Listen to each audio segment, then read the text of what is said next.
What's up, guys? It's your boy KC and I'm here with... Okay, Zano. Okay, Zano.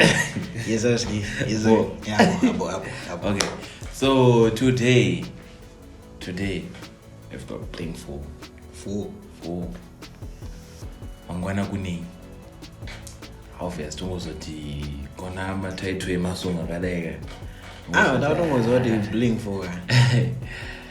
So okay, I think I think they deep, but it's those type of songs okay. Yeah, Bling4 that one was on watch but anyways, katizo yinzwe kuti anga chema. Yeah. But the title ni mona tuna title. I think so.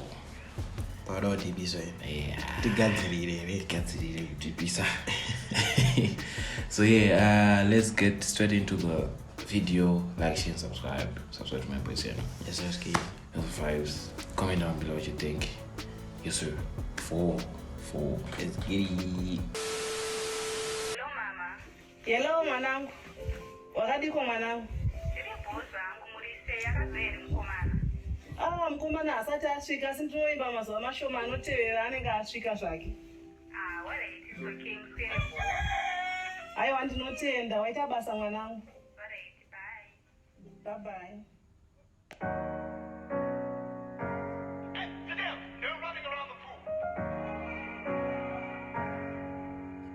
Black boy.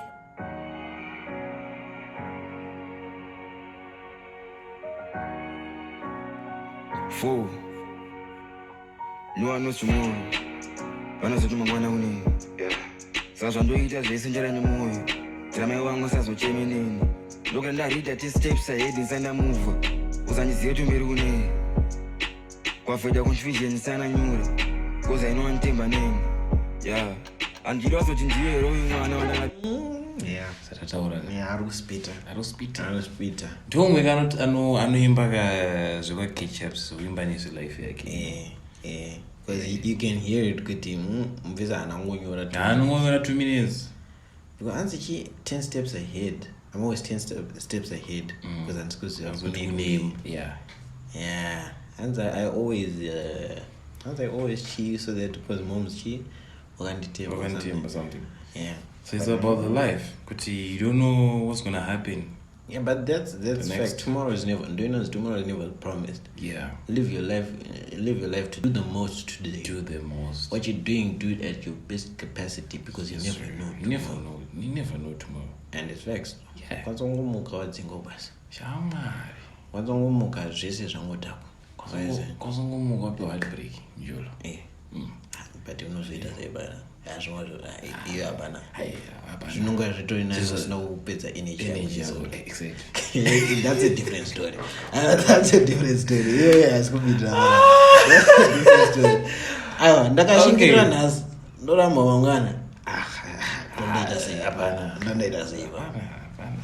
But that's a different story. But you get what he's saying. But tomorrow is never promised. Yeah, you don't know what's gonna happen tomorrow. So yeah, just get ready and do your thing. But always be 10 steps ahead. I like that. Yeah. It's like life is like chess, I want to family uchita on it. I have to. Do I know my goals? Set your goals. So I my 2024 resolution. Yeah, people make fun of it, right? But it's actually a guideline. Yeah, it's a for guideline. You. Yeah. It's like setting your own goals, your own plans, so that you know how am I moving throughout the year. And just focus on my goals on ongoing. Because you got relax on 2030 uchingoti 2030 ndosvika ndadeba rozona ngoma ndiyo aiwa tifana kuramba chisimbisana nokwazisa guys don't do that totamba number iripo change ai number so yeah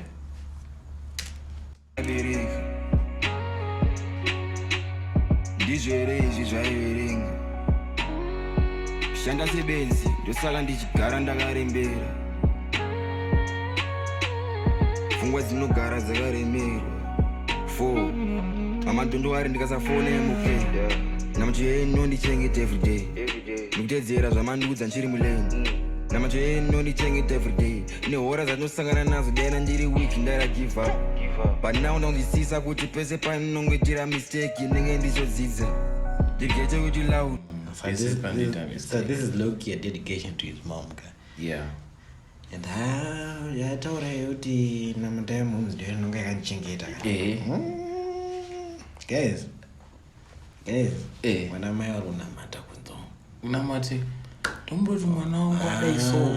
Wari unamata. Yeah. Because tataura kuti hora dzatoona kunzo uko. Yeah. Uzopa mbacho mapreza mums anga achitoshanda.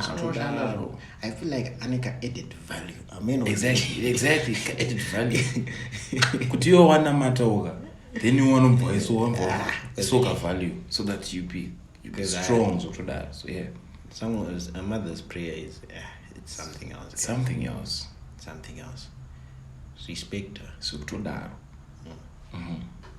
Dandiriekte forward, dandirivesa ntore ndisinopiwa antikiswe muraund ndanivhunduke feeling ndanigumbuka ntore ndisinopiwa 4 no one knows tomorrow vanozoti mangwana kunei saka zvandoita zvese njera nemwoyo tiramai wangu sazochemeneni ndokuti ndarida testeps ahead ndisandamuvha uzandizive kuti mberi kunei kwafeda confusion sana nyure koza inowanitemba neni yeah.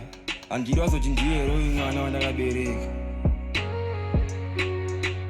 ndizvo here izvi zvaiverenga shanda sebenzi ndosaka ndichigara ndakarembera pfungwa dzinogara dzakaremerwa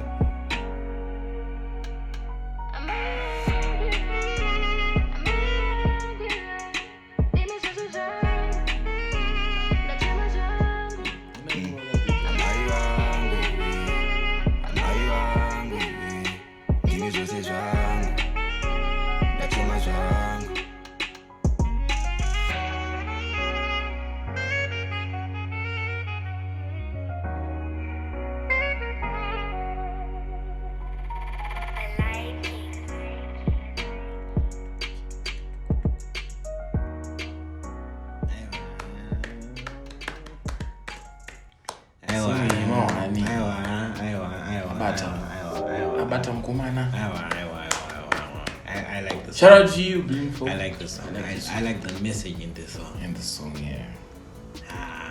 Yeah. Song for mama. No, I like the message, what everything about the song, especially my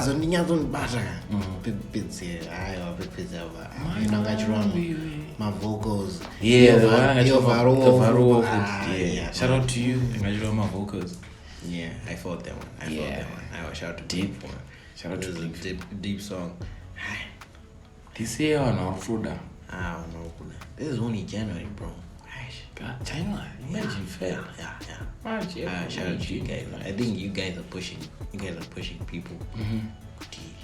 So what do you want? I know what's not motivation, but you guys didn't push. But if you produce my songs like that, get the motivation. Yeah. To my songs. So yeah, keep it up. Yes, sir. Keep power music every day. Yes, sir. So yeah, that's it for the reaction video, guys.